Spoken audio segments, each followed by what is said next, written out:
Et yo l'équipe, ravi de vous retrouver aujourd'hui pour cette nouvelle vidéo. Aujourd'hui je vous propose de découvrir de nouveaux produits de chez Handcenter. C'est donc la fourmilière nommée Panorama qui est, je vais dire, issue de l'amphithéâtre. C'est une pièce maîtresse qui est dans l'amphithéâtre d'ailleurs, hein, la partie du fond que vous connaissez bien. Je vous en parle un peu plus tard de comment cette fourmilière a été créée, pour quelles raisons, etc. Je vous rappellerai par la même occasion ce qui a été fait et comment on l'a réalisé. Ce sont des détails, mais je vous montre ainsi toutes les informations au sujet du Panorama, qui est franchement une très bonne fourmilière, c'est assez grand. Ici, j'ai fait un mélange de substrat à ma sauce, hein, donc vous le voyez, sable fin, sable un peu plus épais, ainsi que du coco nut fiber, bref, je ne sais plus exactement, mais je crois que c'est ça. Donc je fais un petit mélange tout simple, il n'y a rien de chinois, je me dis, est-ce que le rendu sera à mon goût? Pour l'instant, oui, en tout cas, ça rend plutôt bien, je trouve ça chouette. On pourrait se dire, hein, quand on fait justement la conception d'un terrarium, d'une fourmilière, etc. On cherche à ce que ça réponde aux attentes justement de l'espèce. Ici c'est une espèce assez importante qui va rentrer dedans, assez coûteuse, qui a d'ailleurs vécu de très mauvais moments ces derniers temps. Mais bref, je vous en parle un peu plus tard également. Je vais mettre en place un nouveau système, je vais tenter quelque chose en termes d'abreuvoir et d'apport d'humidité dans cette fourmilière, bien que pas nécessaire parce qu'en Belgique il fait déjà vachement humide, donc bon, c'est un détail. Cependant, on verra si elles parviennent à absorber, je vais dire, l'eau via ce système. Si pas, il y aura un abreuvoir classique, j'ai envie de dire, hein, mais bon, ça sera une autre solution, on verra si ça marche. Je mets en place quelques petites branches, hein. D'ailleurs ces branches-là, pour tout vous dire, je les achète via AliExpress ou ce genre de site. En fait, sur AliExpress, pour un pack de branches comme ça coûte peut-être 1€, 1,50€. Si on doit les acheter ici dans le commerce, dans des boutiques physiques, etc., ça coûte nettement plus cher. Je sais qu'il faut encourager le local, hein, très clairement, mais bon, lorsque j'en ai besoin pour 40 fourmilières, entre guillemets, forcément je vais aller au moins coûteux. Vous le voyez également, hein, cette petite création qui est très simple au final, hein, quelques entrées, on fait une sorte de petit grillage autour, permettant de mettre justement la protéine, ça marche super bien, c'est mon poteau Francky qui me le réalise. Rien de chinois, mais je trouve que c'est hyper bien, ça permet de garder pas mal de blattes à l'intérieur, ça évite qu'elles en mettent partout justement dans l'air de chasse. Alors attention, hein, des fois elles les sortent par le haut, ce qui est totalement normal, mais bon, ça, voilà, ça réduit un peu les problèmes. Ce sont des détails, mais voilà, avec le temps, on réalise des petites choses sympas qui permettent d'améliorer, je vais dire, la qualité de vie pour elles et pour nous. Bon, vous l'avez capté, hein, donc ici ce sont mes Gigantiops destructors, ma colonie principale, qui ont d'ailleurs été parasitées, donc ça fait 2-3 mois même, que je m'acharne sur elles pour les traiter au taurus, les frotter au pinceau manuellement, etc. etc. Je ne saurais vous dire d'où vient exactement ce problème d'acariens suceurs, sachant que je n'ai aucun acarien suceur dans aucune de mes autres colonies. La seule différence avec toutes mes autres colonies, hein, c'est que je nourrissais mes Gigantiops destructors avec des colamboles de boutique reptiles, donc des colamboles qui, voilà, achetés dans des boîtes exprès et vouées à cet effet. Je versais parfois même le substrat en partie dans mon aire de chasse et je ne vois que cette façon-là d'avoir amené justement ces acariens suceurs. Sinon, franchement, je ne vois pas comment ceux-ci seraient arrivés dans mon élevage et surtout ne se seraient pas propagés dans d'autres fourmilières, bien entendu. Alors, il y a tellement de possibilités que je ne peux l'affirmer, mais personnellement, la première chose qui me saute aux yeux, ce serait cette manipulation, cette façon de faire qui m'aurait amené justement ces petits acariens suceurs. Il m'en reste encore sur quelques ouvrières, j'ai encore vérifié, j'en ai parfois un par-ci, par-là dans le coin d'un œil, etc. Je vais retraiter encore une fois au taurus, ça m'a déjà coûté je pense 75€ de taurus, mais bon, quand on aime on ne compte pas, et mes Gigantiops, je dois vous avouer que franchement c'est une espèce que je ne souhaite pas perdre. Je n'ai pas eu de perte liée à ça d'ailleurs pour l'instant. Pas de mortalité, la colonie continue de prospérer. En nature, elles sont forcément confrontées à ce genre de problème également, sauf qu'en nature, il y a forcément aussi, je vais dire, la police des acariens, donc tout simplement des chasseurs d'acariens qui vont s'en délecter, qui vont aller faire leur travail, entre guillemets, et collecter leur nourriture à la source. Ici en élevage, c'est à nous de gérer ça, hein, de créer le microclimat et gérer surtout le micro-habitat de tous ces petits insectes et parfois même ceux qu'on ne souhaite pas. Mais bon, Dites-moi d'ailleurs hein, ce que vous pensez du panorama, de la décoration que j'ai fait à la va-vite, hein. Rien de chinois mais j'aime bien. Il y a quelques petits cailloux qui sortent du lot, ça permet de les voir un peu sur des hauteurs. Un peu Gigantiope, je vous apprends rien, mais c'est une espèce qui parfois saute pour se déplacer, qui n'hésite pas d'ailleurs à sauter quand elle le peut pour aller plus vite. Bref, c'est vraiment une espèce de dingue, hyper intrigué. J'ai envie de dire même c'est une fourmi sociale, hein. Vous tendez votre doigt, elle grimpe dessus sans crainte, c'est vraiment chouette. Bon ben, là actuellement je vais dire que je les ai sortis de l'impasse à 95%, il reste encore quelques petits parasites par-ci par-là. Fort heureusement, l'intérieur de la fourmilière et ma reine notamment n'ont pas été touchés. Généralement ce sont que quelques ouvrières en extérieur, le reste était plutôt safe.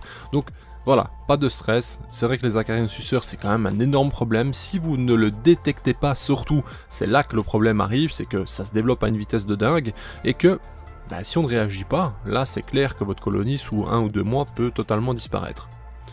Qu'est-ce que je conseille pour ça? Ben, c'est bien d'observer. En fait, lorsque vous remarquez que votre fourmi, soudainement, les mandibules, notamment les yeux, deviennent un peu gris argentés, c'est qu'il y a un problème. C'est qu'il y a pas mal d'acariens dessus déjà, et c'est que là, vraiment, il faut faire attention et traiter rapidement. Il est possible, hein, avec une pince souple, de tenir la fourmi et à l'aide d'un petit pinceau très délicat, je vais dire même d'éliminer une grande partie des acariens juste en passant sur les mandibules et les yeux. Ça ne tue pas vos fourmis, franchement je n'ai pas eu de problème vis-à-vis de ça. Mais bon, c'est un sacré boulot quand ça arrive. J'ai dû le faire et je l'ai fait personnellement. Là pour l'instant je touche du bois, j'espère que ça ne va plus ça va plus proliférer et repartir surtout. C'est d'ailleurs pour ça que mon setup est plus sec, hein, plus sec qu'avant parce que ça évite notamment un développement trop rapide. Cependant, en termes de chauffe, on est toujours sur 26 degrés. Bon, on va faire l'impasse maintenant sur les Gigantiopes, je vais vous parler un peu du setup. Vous voyez cette grande partie, c'est la grande partie qu'on utilise dans l'amphithéâtre. L'amphithéâtre c'est donc le nid que j'ai réalisé en collaboration avec OnCenter, je leur ai soumis des croquis, avec justement mes idées, je leur ai fait part des cavités qui, à mon sens, dans les nids existants n'étaient pas très efficaces. Voilà, ce n'est que mon humble avis, hein, parce que j'adore les produits OnCenter, je trouve que c'est vraiment très qualitatif pour le prix. Et ben voilà, je voulais justement modifier ces cavités qui, à mon sens, n'étaient pas assez bien réalisées, enfin du moins ne me plaisaient pas moi personnellement. Je ne prétends pas être... voilà, je veux pas du tout... enfin, je sais pas moi... dire que les autres produits n'étaient pas bons, hein, sachant que j'en ai une quinzaine ou vingtaine de produits chez eux, donc ce n'est pas le cas du tout, mais je pense qu'on pouvait mieux faire, c'est surtout ça. L'amphithéâtre d'ailleurs, vous êtes quand même quelques-uns à le posséder maintenant, c'est l'occasion dans cette vidéo de me dire ce que vous en pensez, dites-moi ouvertement qu'est-ce que vous en pensez, qu'est-ce qui peut être amélioré selon vous, qu'est-ce qui est très bien, enfin bref, n'hésitez pas, les commentaires sont là pour ça. J'ai un peu de retard dans les commentaires parce que je suis en train de déménager, donc voilà, j'ai énormément de choses à gérer dans ma vie actuellement, mais rassurez-vous, je vais rattraper tout ça, je vous lis, mais je n'ai pas encore pris le temps de vous répondre. Qu'est-ce que j'allais dire d'autre? Ouais, donc voilà, ça, le panorama en fait, c'est une sorte de déclinaison de l'amphithéâtre, parce que initialement le plan était de réaliser une fourmilière de plus petite taille, dans le même esprit que l'amphithéâtre, parce que, ben forcément, dans la communauté, vous êtes, je dirais 80-90% à ne pas avoir de grandes colonies ou quoi que ce soit, donc il y a forcément des étapes à passer avant ça, et c'est dans cette idée même que je m'étais dit, ok, il faut une même fourmilière, mais du coup plus petite simplement. Donc voilà, bah ici, je veux dire, ce panorama, c'était un peu l'idée, bien que l'aire de chasse, etc., c'est quand même grand, et la surface du fond est quand même vraiment grande aussi. L'étape juste avant, je veux dire, ce déplacement dans une fourmilière de cette taille, c'est leur version Luby, qui franchement est très efficace également. Vous leur creusez un peu pour augmenter les galeries, et c'est franchement très bien.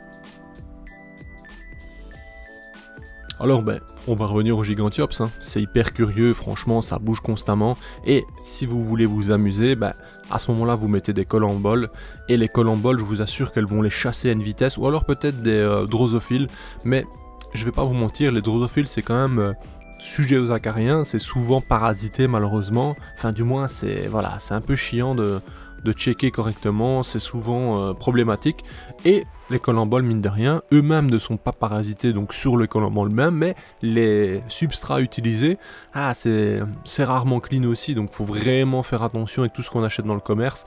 C'est triste, hein, mais c'est tellement de tout petit que j'imagine que c'est dur à gérer aussi pour les commerçants, donc voilà. Je vous parle de mon expérience, je ne prétends pas que c'est général, pas du tout. parfois vous avez des trucs vraiment super clean, mais voilà, c'est de la prévention, faites attention tout de même à ça, ça évitera de derrière avoir quelques problèmes avec vos colonies. Et des conseils classiques, c'est toujours bien nettoyer, laisser traîner les cadavres de blattes 2-3 jours maximum, ensuite enlevez-les, etc. Et ça vaut pour les autres insectes forcément. Les liquides sucrés, pareil, hein, c'est vecteur au développement d'acariens, laissez-les 2-3 jours maximum, ensuite il faut les enlever. Enfin voilà, je vous apprends rien, je sais qu'il y a beaucoup de gens qui sont voilà, expérimentés et autres, mais petit rappel par-ci par-là, c'est plutôt cool. Bon, je l'ai pas parlé, mais derrière la fourmilière, j'ai caché la partie où elles pourront vivre par la suite, où elles iront, je pense, s'installer dans tous les cas. Je mets un simple carton, c'est en fait pour les mettre dans le noir total, comme ça elles se sentent mieux, c'est plus confortable que de rester, je vais dire, à la luminosité. Ce n'est pas obligatoire, il y a des colonies qui vivent très bien sans ça, mais ici, les Gigantiops ayant une vision qui est extrêmement développée, il suffirait que ma colonie soit mise, je ne sais pas moi, sur un meuble, et elle verrait chaque passage des gens dans la maison, chaque développement, même si par exemple le chat passe, les Gigantiops elles vont le voir et ça pourrait les perturber, les stresser un peu dans leur développement, et par conséquent c'est mieux je trouve de les mettre dans le noir. Maintenant à nouveau c'est mon avis, vous faites ce que vous voulez.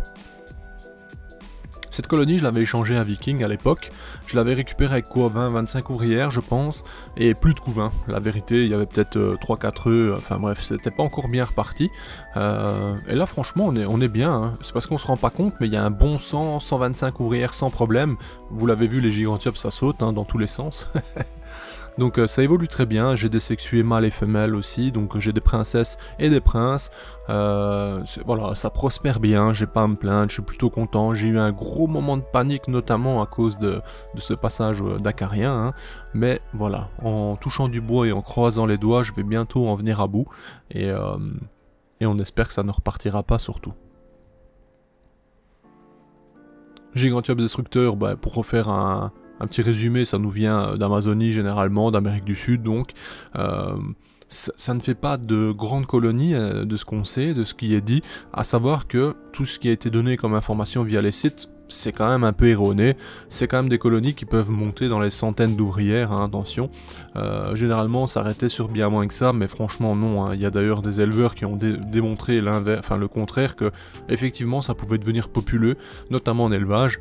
J'imagine que dans la nature c'est plus compliqué, parce que elles partent à l'aventure hein, constamment, elles sont prêtes à faire, je vais dire, de bonnes distances pour aller collecter de la nourriture, notamment d'autres insectes. C'est une très bonne chasseuse, elle n'hésite pas à bondir sur sa proie lorsqu'elle en traque une. Bref, c'est hyper intéressant, mais j'imagine que du coup, dans un milieu de vie assez hostile, malgré qu'elle soit d'une certaine dextérité, qu'elle soit rapide, efficace, etc., il y en a forcément qui ne rentreront jamais au nid, et ça met un coup forcément à la population. Là, vous vous rendez un peu compte du nid provisoire que j'avais mis en place, justement pour bien gérer le problème d'acariens. J'avais recouvert carrément ce nid de substrat, donc anti-acarien. Donc voilà, c'était vraiment une folie, mais ça m'a permis de bien gérer. Là, on le voit, hein, j'ai encore une trentaine de cocons, je ne sais combien de larves, des pontes récentes, bref, tout roule, hein. La colonie va bien, c'est aussi ce qui est rassurant, parce que lorsqu'une colonie va mal, vous le voyez, le couvain s'amenuise, jusqu'à ne plus en avoir, vous allez voir un déclin dans les ouvrières, etc. Donc voilà, c'est tous des facteurs qu'il faut faire attention. J'ai pour objectif, vous le savez, de toujours, d'avoir 2-3 trucs assez sympas. J'aimerais tôt ou tard faire l'acquisition de Daceton. Je trouve ça formidable, je trouve que c'est une espèce mais magnifique. Donc ça c'est clairement sur la checklist. Tôt ou tard il y en aura sur la chaîne, c'est une certitude. J'attends juste d'avoir une très bonne opportunité. Personnellement, si je récupère des Daceton, je ne prendrai pas une seule reine, je prendrai 2 ou 3 reines. C'est une fourmi qui est extrêmement polygyne, qui a une reproduction intranidale d'ailleurs par la même occasion. Donc je me dis autant maximiser les chances, sachant qu'on sait également que chez Daceton il y a des petites gynes, ce qu'on appelle des fois des macrogynes, mais ici je ne suis pas certain que ce soit le cas pour elles. Et des gynes qui sont nettement plus grandes, donc il y a des durées de vie différentes aussi, c'est 3-5 ans, 7 ans pour les plus vieilles, enfin bref c'est assez bizarre, donc je vais continuer de me renseigner sur elles, et je vais essayer de trouver l'opportunité en or comme on dirait, et sur ce on est à la fin de la vidéo. Je remercie Handcenter pour ce setup, je l'ai reçu gratuitement, je le précise, j'avais oublié de le dire, et j'espère en tout cas que la vidéo vous a plu. N'hésitez pas, vous connaissez la chanson pour m'envoyer de la force, je vous dis à bientôt l'équipe pour de prochaines vidéos, bye. Hey Hey! Si toi aussi tu as apprécié la vidéo, n'oublie pas de t'abonner, de laisser un like, voire un commentaire, ou même de nous suivre sur les réseaux. Merci et à bientôt l'équipe!